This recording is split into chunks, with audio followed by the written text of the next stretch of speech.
मैं CEO global creation private limited के जो सीईओ हैं राना गुलजार अहमद, उनसे रिक्वेस्ट करूंगा कि वो डाइस पे आएँ और ग्वादर को as a future plan of Pakistan, as a future plan of Asia, as a future plan of world आपके सामने प्रेजेंट करेंगे। तो आपकी क्लैपिंग में भरपूर ताड़ियों में सीईओ ग्लोबल क्रिएशन राना गुलजार अहमद।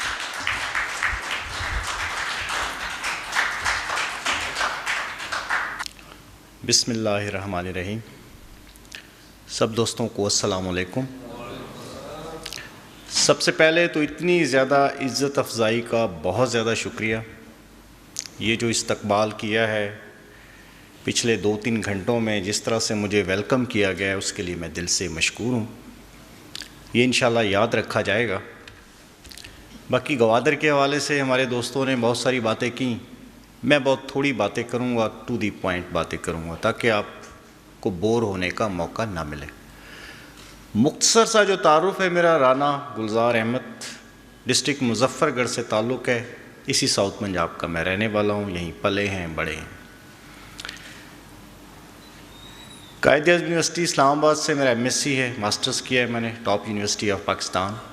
और पाकिस्तान में कोई 10 साल यूनाइटेड नेशंस के साथ जो टॉप पोजीशंस हैं, यूनिसेफ है, यूएनएड्स है, यूएनडीपी है, यूनेस्को है, उसके साथ मैंने नेशनल प्रोजेक्ट्स भी किए हैं और इंटरनेशनल प्रोजेक्ट्स भी किए हैं और अल्हम्दुलिल्लाह इंटरनेशनल अवार्ड्स भी विन किए हैं। हर उस ड्रीम को फुलफ़िल किया है जो साउथ पंजाब का कोई भी नौजवान ज़िंदगी में देखता है। तो ऐसा कोई ड्रीम नहीं है जो शायद पूरा ना हुआ हो। ये अल्लाह का बड़ा करम रहा है। 100 से ज़्यादा ममालिक ट्रैवल किए हैं। पिछले 18 साल से कनाडा में हूँ और अल्हम्दुलिल्लाह रियल एस्टेट का जो कनाडा का मैदान है, जहाँ हमारा मुकाबला गोरों से होता है, वहाँ भी 3 साल मुसलसल मैं टॉप प्रोड्यूसर रहा और अल्लाह ने वहाँ भी बहुत ज़्यादा इज़्ज़त दी, कामयाबी दी।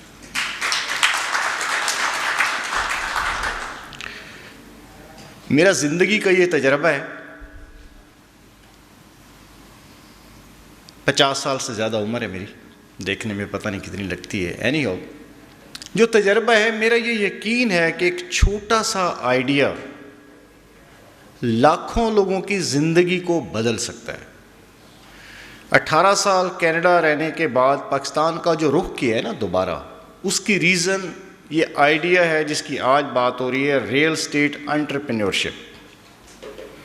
रियल एस्टेट सब लोग काम करते हैं, यहाँ भी बहुत सारे लोग करते होंगे, लेकिन अगर उसके साथ यूथ और एंटरप्रेन्योरशिप को जोड़ दिया जाए तो पाकिस्तान में लाखों नौजवानों की जो बेरोज़गारी है उसको ख़त्म किया जा सकता है। वो कैसे? कनाडा जहाँ से मेरा ताल्लुक़ है, वहाँ के 80% जो बच्चे हैं जो कनाडा में पैदा होते हैं वो जॉब्स नहीं करते। आप किसी भी 16 साल के बच्चे के साथ बैठे ना, आप उससे पूछें तो वो कहते हैं मैंने अपना काम करना है। Self employed, entrepreneurship, businessman. Job से वो नफ़रत करते हैं, वो करते ही नहीं। और कनाडा को जॉब्स करने के लिए पूरी दुनिया से जो है हर साल 3.5 लाख लोग फिर बुलवाने पड़ते हैं, क्योंकि जॉब्स लोकल लोग तो करते नहीं हैं, वो फिर बाहर से आए हुए लोग वहाँ पे जॉब्स करते हैं। और हर साल 3.5 लाखों लोग कनाडा जाते हैं। तो मैंने उन बच्चों से सीखा कि एंटरप्रेन्योरशिप क्या होती है। वो सोच उनसे मैंने उधार ली और मैंने देखा कि वो 16 साल की उम्र से जो सोच जन्म लेती है, वहाँ का स्कूलिंग सिस्टम ऐसा है, ट्रेनिंग सिस्टम ऐसा है, वो उनको सिखाता ही यही चीज़ें हैं। वो पढ़ाते कम हैं, सिखाते ज़्यादा हैं। तो मैं उनको देखता हूँ कि वो 16 साल की उम्र से जो एंटरप्रेन्योरशिप का वो जर्नी स्टार्ट करते हैं, वो 24 साल की उम्र में वो कामयाब एंटरप्रेन्योरशिप होते हैं।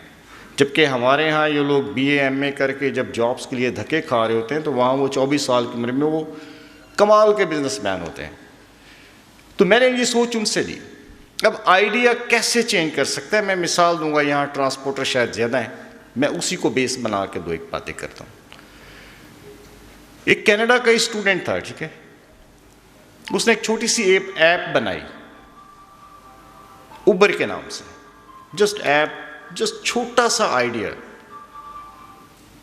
With no investment. ठीक है, ये भी इंपॉर्टेंट है कि बड़े से बड़ा बिजनेस करने के लिए आपको आइडिया चाहिए, इन्वेस्टमेंट नहीं चाहिए। आइडिया है तो इन्वेस्टमेंट आ जाती है, अगर आइडिया ही नहीं है तो फिर लोग करोड़ों रुपए लेके भी घूम रहे होते हैं, उनको नहीं समझ आता कि करना क्या है। तो इन शॉर्ट उस छोटे से आइडिया, छोटी सी ऐप ने पूरी दुनिया की जो टैक्सी इंडस्ट्री है उस पर कब्जा कर लिया। आज वो दुनिया की सबसे बड़ी इंडस्ट्री का मालिक है। पिछले साल उसका जो रेवेन्यू था उबर टैक्सी का, जिसकी अपनी कोई टैक्सी नहीं है, आज भी उसकी सिंगल टैक्सी अपनी नहीं है, बस $6 बिलियन का उसका रेवेन्यू था सिर्फ एक साल का, पिछले साल।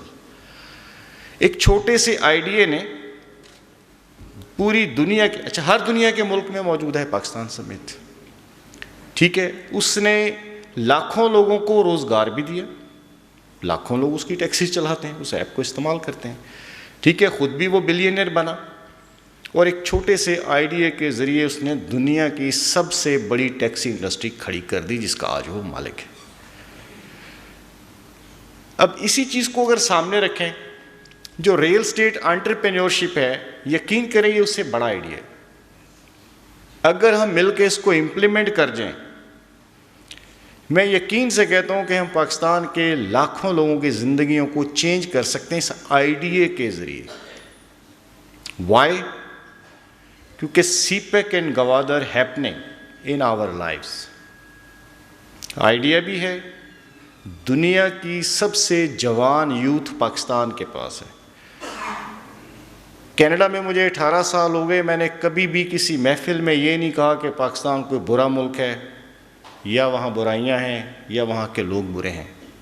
मेरे 100 लोगों से मुकालमा चलता है पार्टियों में, ईद की महफिलों में, 14 अगस्त की पार्टियों में। मैं अकेला होता हूँ, मैं कहता हूँ कि पाकिस्तान टॉप का कंट्री है, आपको पैसा कमाना है, आपको कारोबार करना है, ठीक है। उसकी वजह देखिए, दुनिया का सबसे बड़ा रिसोर्स क्या है? Human resource. ह्यूमन रिसोर्स में क्या है? यूथ। वर्ल्ड की सबसे बड़ी जो यूथ है, यंग आबादी है, वो पाकिस्तान के पास है। ये कनाडा के पास नहीं है, मुझे पता है, बरतानिया के पास नहीं है, यूरोप के पास नहीं है, ठीक है। वो स्ट्रगल करते हैं, हमारे लोगों को बुलाते हैं। तो हमारे पास क्या है? हमारे पास यूथ है, हमारे पास सीपेक है, हमारे पास गवादर है और हमारे पास रियल एस्टेट एंटरप्रेन्योरशिप का मॉडल है। सिर्फ इस मॉडल को इम्प्लीमेंट करने की देर है, आपको लाखों लोगों की, उनके ज़रिए लाखों फैमिलियों की ज़िंदगियां तब्दील होती हुई नज़र आएंगी इंशाल्लाह। सेकंड जो चीज़ है, हमारे दोस्तों ने गवादर पे बात की, सीपेक पे बात की। मैं अपने आप को खुशनसीब इसलिए समझता हूँ कि सीपेक मेरी ज़िंदगी में इट्स हैपनिंग। ये मुझसे 20 साल पहले भी हो सकता था, ये मुझसे 20 साल बाद में भी हो सकता था। सीपेक क्या है? मैं 1999 से सीपेक को डेली बेसिस पे फॉलो करता हूँ। वो कहाँ से चला, किसने सोचा, किस डेट को क्या साइन हुआ, कब क्या होने जा रहा है, कब क्या हो चुका है, क्या फ्यूचर में होने जा रहा है 2032 तक। ये आगाही है, ये इंटरेस्ट से मिलती है, रिसर्च से मिलती है, चल के आपके घर नहीं आती। मैं 2018 में जब बिज़नेस करने के लिए आया गवादर की तरफ, मेरी 1999 में जॉब होती थी गवादर में। बहुत से लोग समझते हैं कि शायद मेरे पास 4 पैसे आए होंगे, मुझे को ख्वाब आया होगा और मैंने बैग उठाया होगा और मैं गवादर चला गया हूँ। मैं 1999 में जब वो कच्ची बस्ती थी, जब उसको पाकिस्तान की कोई भी पक्की सड़क नहीं लगती थी गवादर को, आज तो कोस्टल हाईवेज बने हुए, तो मेरी उस वक्त जॉब होती थी गवादर में और उस वक्त भी सीपेक वाज हैपनिंग। तो इन शॉर्ट मेरे लिए वो नया नहीं है। बलूचिस्तान में मैंने 8 साल गुजारे हैं। यूब से गवादर तो कोई ऐसा गांव नहीं है जो मैंने ना देखा हो। यूब से लेकर गवादर तक, वो किल्ली कहते हैं, मैं वो कोई किल्ली नहीं है जहाँ मैं नहीं गया, मैंने काम नहीं किया। कभी लाइफ थ्रेट नहीं हुआ, कभी किसी ने धमकी नहीं दी, कभी कोई उठाकर नहीं ले गया। अब भी साल में 2 बार मैं गवादर जाता हूँ, क्योंकि जब हम इन्वेस्टमेंट्स की बात करते हैं तो 2 चीज़ें ज़्यादा इंपॉर्टेंट होती हैं। सस्ता महंगा बाद की बात होती है, पहले होता है आपकी सिक्योरिटी और फिर आपकी इन्वेस्टमेंट की सेफ्टी। ये 2 चीज़ें इंपॉर्टेंट होती हैं। मैं साल में 2 बार कनाडा से सफ़र करता हूँ स्पेशली गवादर के लिए, मेरा ये कभी मसला नहीं रहा। जब मैंने 2018 में आकर ये बातें शुरू की, मेरी 2019 में मुलाकात हुई है मलक साहब से, जो वो अपनी बीमारी का जिक्र कर रहे थे, ठीक है। तो इन शॉर्ट जब मैंने मुलाकातें शुरू की, कोई CPEC का या गवादर का नाम सुनने के लिए तैयार ही नहीं था। अब तो फिर भी लोग सुन लेते हैं, उस वक्त नेगेटिविटी इतनी ज़्यादा थी। मुझे अंदाज़ा हुआ कि लोगों को इन्फॉर्मेशन है ही नहीं, अवेयरनेस ही नहीं। हर दूसरा बंदा कहता था गैर महफूज है या कहता था बहुत दूर है। दूर और करीब का भी फ़लसफ़ा मुझे समझ नहीं है। लोग दुबई जाते हैं, इस्तांबुल जाते हैं, इन्वेस्टमेंट्स करते हैं, ख़रीदो फरोख्त करते हैं, लेकिन अपना जो गवादर है वो दूर है। ये साइकोलॉजिकल इशू है, कुछ कोई दूर या करीब नहीं है। जहाँ अपॉर्चुनिटी है आपको जाना चाहिए। दूसरी बात, सिक्योरिटी के हवाले से मेरी 100 से ज़्यादा वीडियोस हैं गवादर पे। मिस्टर गवादर के नाम से मेरा अपना यूट्यूब चैनल है, हज़ारों उसके फॉलोअर्स हैं। तो गवादर में खड़े होकर as a Canadian national overseas Pakistani मुझे वीडियोस बनाना पड़ी लाइव लोगों के लिए, कि पाकिस्तानियों को और दुनिया में रहने वाले ओवरसीज़ पाकिस्तानियों को ये दिखाया जाए